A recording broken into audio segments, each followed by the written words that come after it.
October 25th, 1415. Morning, northern France. Lost deep within dense forests, a narrow field churned by ploughs near the village of Agincourt, a place that would forever be etched into history as the arena for one of the most brutal and unbelievable battles of the Hundred Years' War. On one side stood the countless French army, ranging from 14,000 to a staggering 25,000 warriors, encased in shining steel, confident of their absolute victory.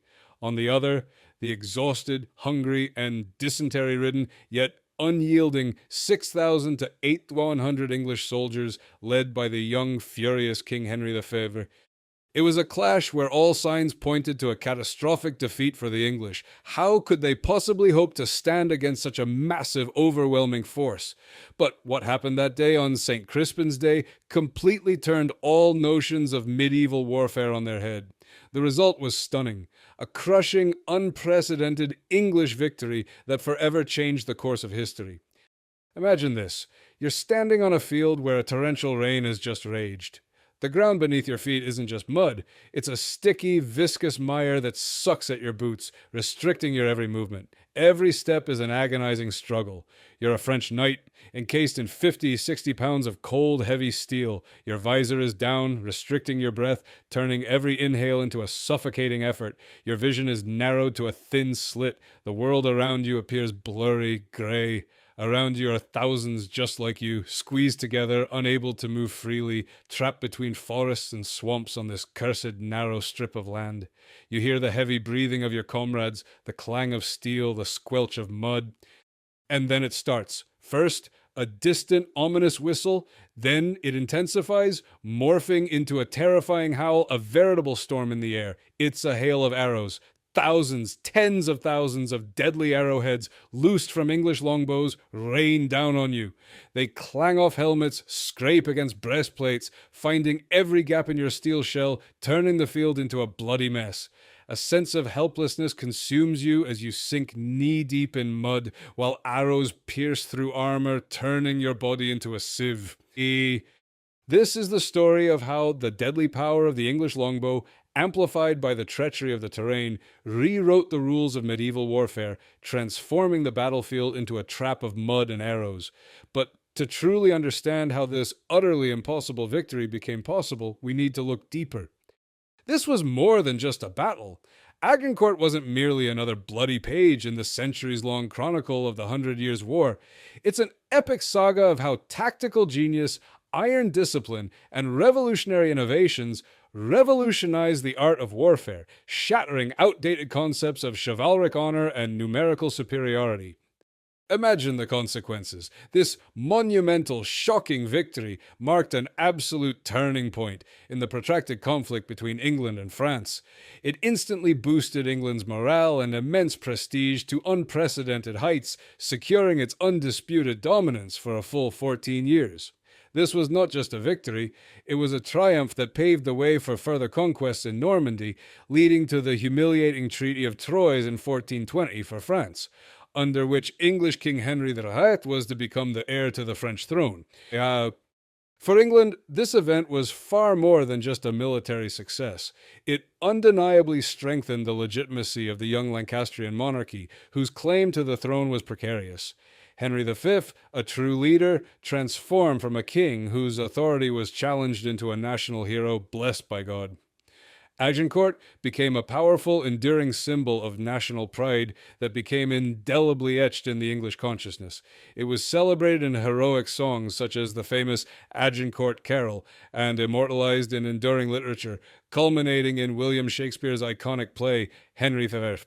This was a victory that redrew the maps of Europe and rewrote the future of two great nations. But to understand how this incredible, utterly impossible victory became possible, we must go back in time to the very heart of the boiling cauldron of political intrigue and ruthless dynastic ambitions that led to this fateful clash on the muddy field of Agincourt. The Hundred Years' War, this relentless and exhausting conflict, reignited in 1415 after decades of a fragile truce. This was not merely a resumption of old hostilities, but an explosive beginning to a new, exceptionally brutal chapter. At the heart of this seething cauldron of ambition and blood stood a young, extraordinarily ambitious King of England, Henry V. His grip on power at home was dangerously shaky. His father had usurped the throne, and Henry desperately needed a resounding, undeniable victory to solidify his legitimacy and unite his subjects. What better way to achieve this than to reassert long-standing, historically rooted English claims to the French crown and its vast territories? The timing was cynically perfect. France, on the other hand, was torn apart by civil war between the Armagnac and Burgundian factions. Its king, Charles VI, had plunged into the depths of mental illness, leaving the country without an effective leader, and weakened by power struggles among its nobility. France became a perfect defenseless target. On August 13th, 1415, Henry V landed in Normandy with a formidable army of approximately 12,000 men and immediately began the siege of the strategically vital port of Harfleur. This city was key to Normandy, and its fall was meant to be a demonstration of English power. But the siege dragged on unbearably, turning into an exhausting ordeal. Diseases, especially a dreadful dysentery or the bloody flux, mercilessly decimated the English ranks. Thousands of soldiers were sick, many died, and by the time Harfleur finally surrendered on September 22nd, Henry's once formidable army had dwindled to a critical 9,000 men. The campaign season was drawing to a close, and a harsh winter was looming. Henry made the difficult decision to retreat to English Calais to wait out the cold and regain his strength, but their path was mercilessly blocked. Bearing down on the exhausted, weary English like an irresistible wave was a colossal French army. This force, assembled under the command of the experienced constable Charles d'Albret and other powerful noblemen, was vastly superior.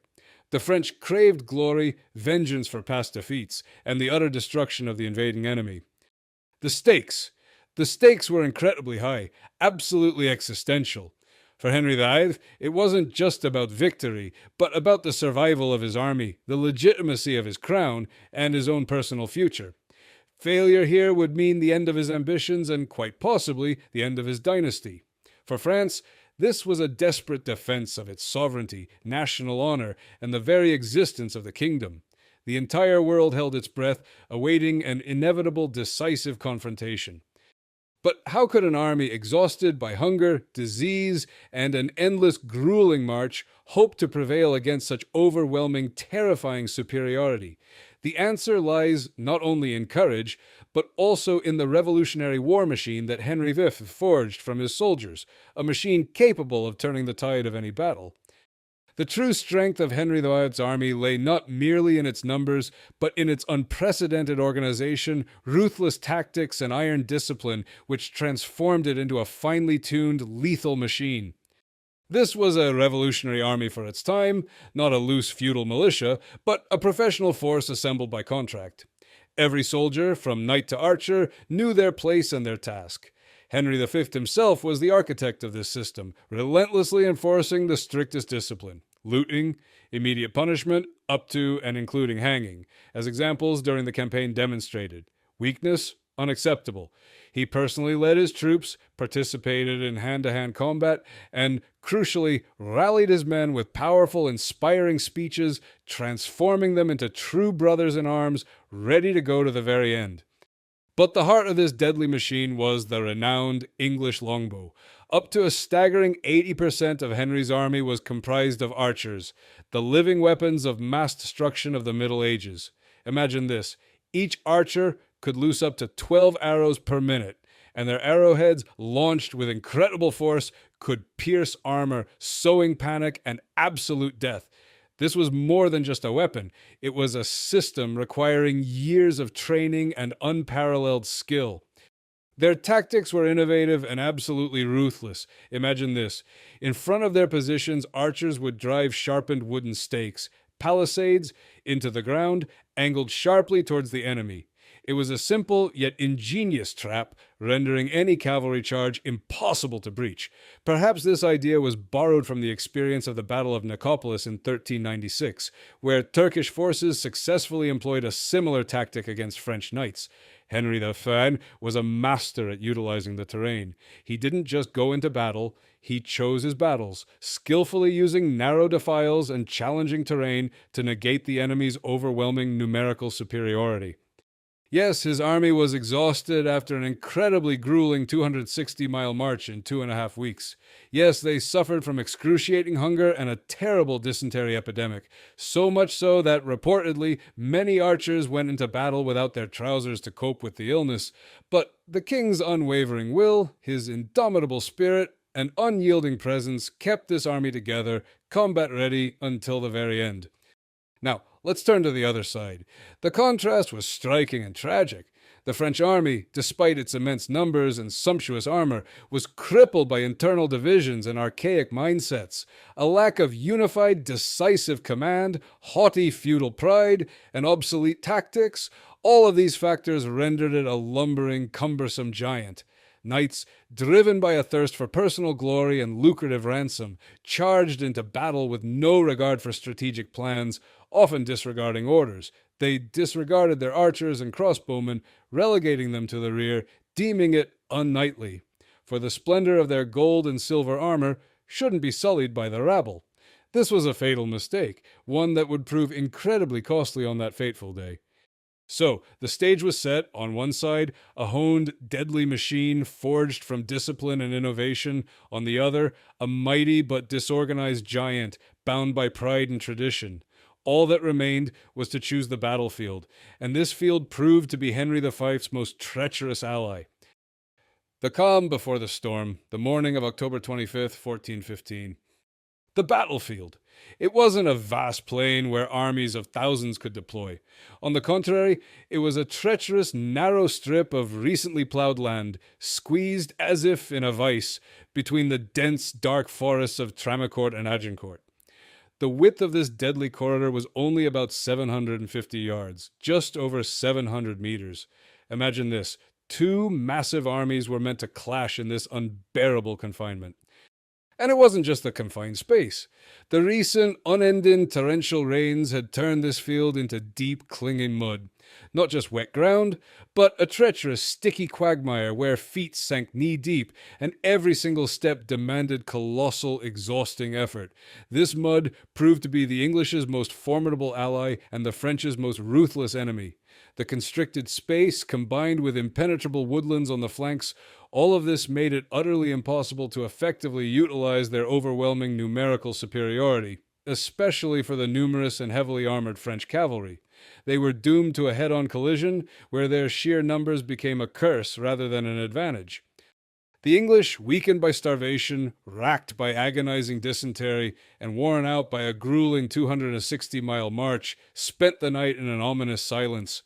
King Henry V, anticipating the danger and wanting to keep his troops focused, ordered all to maintain silence on pain of losing an ear. They prayed and confessed, preparing for the inevitable deadly confrontation. Their morale was low, but the king's will was unyielding. The French, on the other hand, were overconfident, even euphoric. They expected an easy victory, awaiting the arrival of new reinforcements that would further increase their already overwhelming numerical superiority. But their ranks were disorganized, their command structure was muddled, and their knightly pride blinded them, preventing them from seeing the obvious dangers of the terrain and the enemy's tactics. Now, feel this. Imagine this. The morning of October 25th, 1415. The cold, raw air is thick with the smell of damp earth, wet leather, metal, and a sharp, acrid fear. Underfoot, the mud is thick and clinging, swallowing your boots, and every step demands colossal, exhausting effort. You are a French knight, encased in 50 to 60 pounds of heavy, gleaming steel. Your helmet, your personal sanctuary, becomes your prison. The visor is down, restricting your breath, turning every inhale into a suffocating struggle. Your sight is confined to a narrow slit. The world around you appears blurred, gray, and featureless. Around you, thousands just like you are pressed in, shoulder to shoulder, unable to move freely. You hear the heavy, ragged breathing of your comrades, the nervous clinking of steel, and the squelching mud as someone nearby tries to shift their weight. You feel the suffocating crush of the crowd, the pressure from all sides. Your muscles are already aching from the strain, even though the battle hasn't even begun. And then it starts. First, a distant, ominous whistle. Then it grows, turning into a terrifying howl, a storm in the air. It's a hail of arrows. Thousands, tens of thousands of deadly arrowheads, loosed from English longbows, rain down on you with incredible speed and force. They clatter against helmets, scrape across breastplates, finding every gap in your steel shell, turning the field into a bloody mess. A feeling of suffocation, helplessness, panic consumes you as you sink knee-deep in mud, arrows piercing your armor, transforming your invulnerable plating into a deadly trap. This scene was merely a prologue to the absolute hell that would unfold on this cursed field. And now that we are fully immersed in this nightmarish landscape, it's time to move on to the outright slaughter that would forever change history. On the morning of October 25th, on a narrow, choking strip of land, King Henry V's English army took up its positions. At the center were approximately 1,500 men-at-arms, packed tightly shoulder to shoulder, 4 ranks deep. On the flanks, stretching deep into the woods, were positioned the 7,000 deadly archers, masters of the longbow. In front of them, angled sharply towards the enemy, sharpened wooden stakes were driven into the ground, an impenetrable wall designed to halt any cavalry charge. In contrast, the French were arrayed in dense and numerous lines. At the forefront were 10,000 steel-clad knights, including the flower of French nobility thirsting for glory. Their ranks were so dense that those in the third row could barely lift their weapons. The crossbowmen and archers, numbering 4,000 to 5,000, as well as up to 10,000 armed retainers, were pushed to the rear, effectively excluded from the battle by feudal pride, which was unwilling to let the rabble spoil the sight of a knightly charge. The first move. 3 hours after sunrise were spent in agonizing, nervous anticipation. No one moved. The French awaited reinforcements, while the English waited for the enemy's decisive move. But Henry V knew. His army, exhausted by hunger and dysentery, could not wait. He issued a bold, unexpected order, banners forward, in the name of Christ, Mary, and St. George. Breaking all rules of defensive tactics, the English advanced to within a bowshot. The archers swiftly repositioned their life-saving stakes, and then came the first deafening volley. Plans shattered. Thousands of arrows, like black clouds, soared into the raw sky, raining down on the French lines. The French cavalry, disorganized and under strength, many knights having dispersed while awaiting the battle, desperately charged. But it was a catastrophic failure. The woods on their flanks constricted their formation, sharpened stakes impaled horses, and a relentless hail of arrows turned their advance into a frenzied slaughter. Wounded horses, maddened by pain and panic, trampled their own advancing infantry, sowing chaos and terror. The mud, that treacherous element, instantly became a trap, slowing every step and making the horses easy targets. The pivotal maneuver, the main attack by the dismounted French knights, began. Imagine the horror. Encased in 50 to 60 pounds of steel, they agonizingly pushed forward through thick, sticky mud that drained their strength with every step. The 300-yard distance felt like an eternity, and above them, a deadly hail of arrows whistled relentlessly. Each arrow, fired from close quarters, could pierce armor, find a gap, wound, or kill. The weight of their armor, the suffocating heat beneath their lowered visors, the relentless exhaustion, and the unbearable constriction prevented them from effectively wielding their formidable weapons. They literally couldn't even lift their swords. When the French knights, utterly exhausted, finally reached the English positions, they were in for a shock. The English archers, having run out of arrows, immediately dropped their bows. They grabbed their axes, swords, and war hammers and furiously charged into hand-to-hand combat. Lightly armed and more agile, they effortlessly dispatched the exhausted French knights who, once they fell into the mud, were unable to rise. Many, struggling for air, drowned in it under the weight of their armor. The psychological collapse. The second French line, witnessing this nightmare, still entered the battle, but became hopelessly mired in the cramped conditions and mud, unable to leverage their numerical superiority. The battle devolved into an unceasing slaughter. Henry V personally fought in the front lines, his helmet damaged by an axe blow as he defended his wounded brother.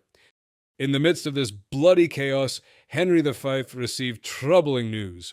Local Lord Isambard d'Azincourt, with a detachment of peasants and a few warriors, attacked the English baggage train, even seizing the king's personal jewels. Fearing that the French prisoners, who numbered in the thousands, might revolt and join the attackers, Henry made a terrible, but what he believed to be a necessary decision. He ordered all prisoners to be killed, except for the most high-ranking. The English knights, eager for ransom, refused, and the brutal task fell to 200 archers. Ultimately, the French army was utterly defeated.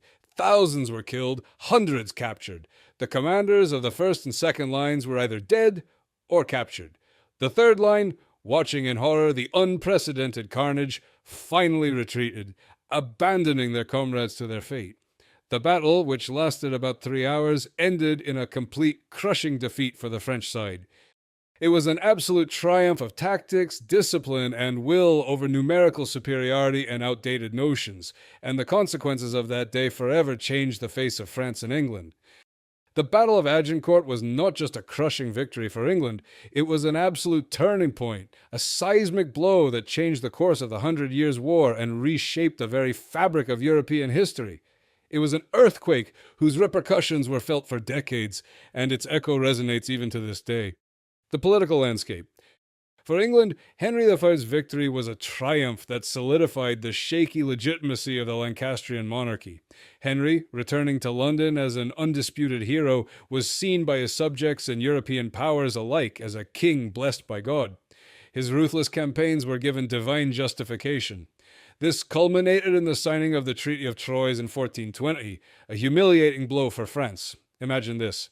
The English king, the conqueror, was officially declared regent and heir to the French throne, and his marriage to the daughter of the mad Charles II, Catherine of Valois, was to solidify this colossal usurpation. This victory paved the way for further relentless English conquest of Normandy and secured England's dominant position in the war for a full 14 years. The map of Europe was being redrawn before our very eyes. Military art and tactics. Agincourt was a stark confirmation of the longbow's deadly, undeniable effectiveness. It was a weapon capable of wreaking havoc among the ranks of the heaviest cavalry, piercing armor and turning the battlefield into a scene of bloody carnage. The battle vividly demonstrated the crucial importance of terrain tactics, narrow passages, treacherous mud, against numerical superiority. It showed that discipline, organization, and innovation could shatter even the largest army, if that army was fettered by outdated traditions and feudal pride. Medieval warfare would never be the same again. France. Catastrophe and decapitation? For France, Agincourt was an absolute catastrophe, an irreparable blow. Losses among the French nobility were appalling. Around 6,000 killed, including 3 dukes, 9 counts, and up to 120 great lords and bannerets. Among the fallen were Constable Charles d'Albret, the admiral, and the master of the crossbowmen. Entire noble families were literally wiped off the face of the earth in the male line. The bailiffs of France's 9 largest northern cities perished. It was a complete decapitation of the country's military and political leadership, an irreplaceable loss of an entire generation of its elite. France, already torn apart by internal conflicts, plunged into an even deeper abyss of chaos and fragmentation as the fragile truce between the Armagnacs and the Burgundians instantly collapsed. Cultural heritage and myths. In England, Henry V became a national hero, a legendary figure. His triumphant return to London was met with unprecedented jubilation. The battle was immediately celebrated in folk songs such as the famous Agincourt Carol, which became an anthem of victory. Centuries later, in 1599, William Shakespeare immortalized Agincourt, and the figure of Henry V in his immortal play Henry the Fifth, transforming the battle into an iconic symbol of national pride, military valor, and leadership genius. This battle, with its incredible narrative of spirit triumphing over numbers, became deeply ingrained in the English collective memory, forming a part of their national identity. Agincourt didn't merely secure a victory for England, it redrew the political map, solidified Henry V's dynasty, and ensured English dominance for 14 years.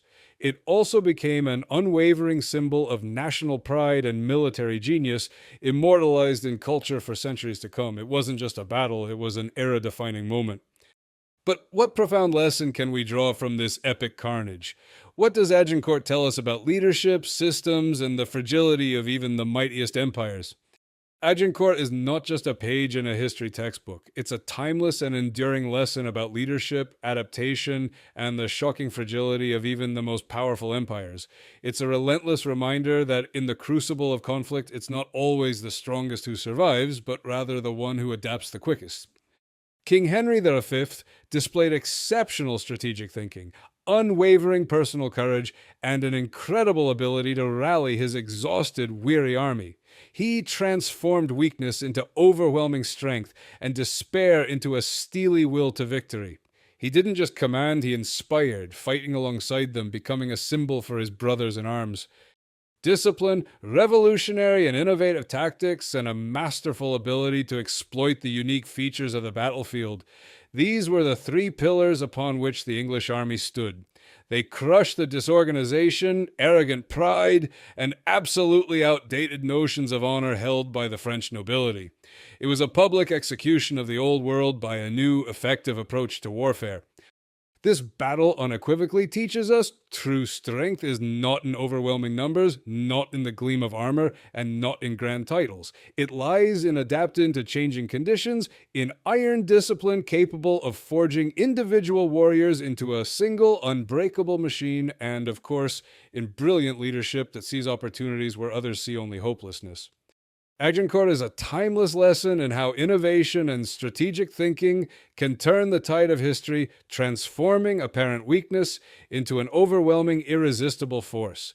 It is a testament to those willing to challenge tradition and a warning to those who refuse to adapt. And its echo, powerful and relentless, still reverberates through the centuries.